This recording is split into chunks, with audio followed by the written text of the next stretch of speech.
Apreciados oyentes, muy buenos días. Esto es Reflexiones Matinales, Llave de David. Una mañana más, juntos, compartiendo la palabra de nuestro Padre Eterno, a quien rogamos en oración nos permita de su sabiduría, entendimiento y comprensión. Para el mensaje preparado para hoy titulado El pueblo de Israel en el monte Sinaí, tercera parte.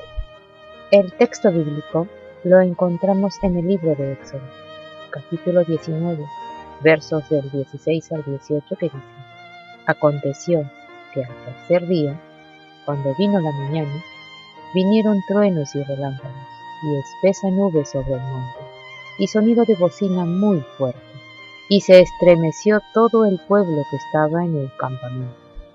Y Moisés sacó del campamento al pueblo para recibir a Dios, y se detuvieron al pie del monte. Todo el monte Sinaí humeaba, porque Yahweh había descendido sobre él en fuego, y el humo subía como el humo de un horno, y todo el monte se estremecía en gran manera. Yahweh es omnipresente, pero vela su presencia. Aunque está con nosotros, no lo percibimos. Pero cuando realmente revela su presencia, todos tiemblan delante de él. La debilidad tiembla delante de la fortaleza. La pequeñez se encoge delante de la grandeza. El hombre finito se vuelve insignificante en la presencia del infinito. Es la conciencia del pecado lo que hace que el hombre tiemble delante de un Dios santo.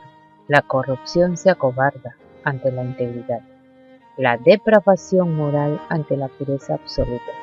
Moisés, volviendo al pie del monte Sinaí, en obediencia a la orden del verso 10, instruyó al pueblo en cuanto a la preparación para la promulgación de la ley.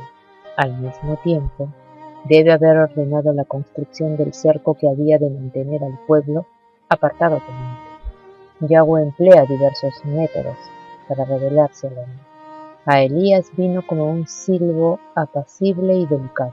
Usó de visiones con el profeta Daniel y el apóstol Juan, y habló a los discípulos directamente mediante su Hijo.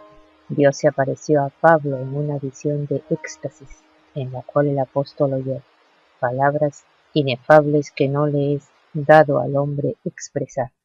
En el Sinaí, donde Dios quería impresionar a todos con la importancia y majestad de su ley, como la constitución de su reino espiritual, aparece con grandeza aterradora. Es evidente que el campamento mismo debe haber estado a alguna distancia del pie del monte, con un espacio abierto entre las primeras tiendas y la barrera que Moisés había erigido cerca de la montaña. Moisés dirigió ahora al pueblo a ese espacio vacío, colocándolo así en el límite de su osadía para aproximarse ante la presencia divina.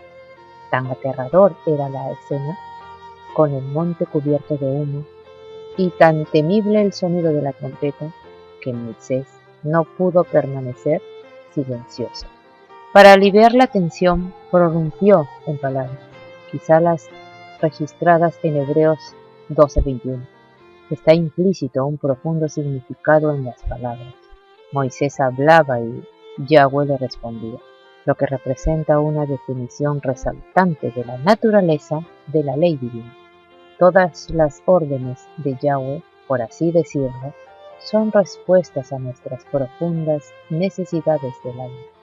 Emanan de la acción recíproca de Dios y del corazón humano. Pablo ilustra esto en Romanos 7. El hombre, por haber sido creado a imagen de Dios, nunca puede encontrar satisfacción en estar vivo, a menos que su vida esté a tono con el Creador. El decálogo es el afinamiento que da el tono. No es sencillamente un código que expresa la voluntad y la soberanía de Dios. Es también un instrumento de instrucción espiritual para ayudarnos a vivir como Dios quiere que vivamos. En los versículos finales del capítulo 19, el pueblo y los sacerdotes otra vez son amonestados a no pasar los límites. Esta repetición sugeriría que hubo quienes no tomaron en serio las restricciones, sino que estuvieron dispuestos a traspasar los límites para atisbar irreverentemente la gloria de Dios. La santidad de una función no significa por sí sola santidad en el individuo que la cumple. Los ministros de Dios no reciben ninguna inmunidad especial contra la iniquidad, como lo demuestran con frecuencia las Escrituras. Cuando se manifestó la presencia divina en el Sinaí, la gloria del Eterno era ante la vista de todo Israel como un fuego devorador. Pero cuando venga el Mesías en gloria con sus santos ángeles, toda la tierra resplandecerá con el tremendo fulgor de su presencia.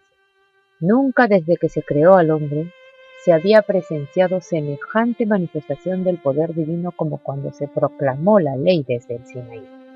En medio de las más terríficas convulsiones de la naturaleza, la voz de Dios se oyó como una trompeta desde la nube. El monte fue sacudido desde la base hasta la cima, y las huestes de Israel, demudadas y temblorosas, cayeron de hinojos. Aquel cuya voz hizo entonces temblar la tierra, ha declarado: aún una vez, y conmoveré no solamente la tierra, sino también el cielo.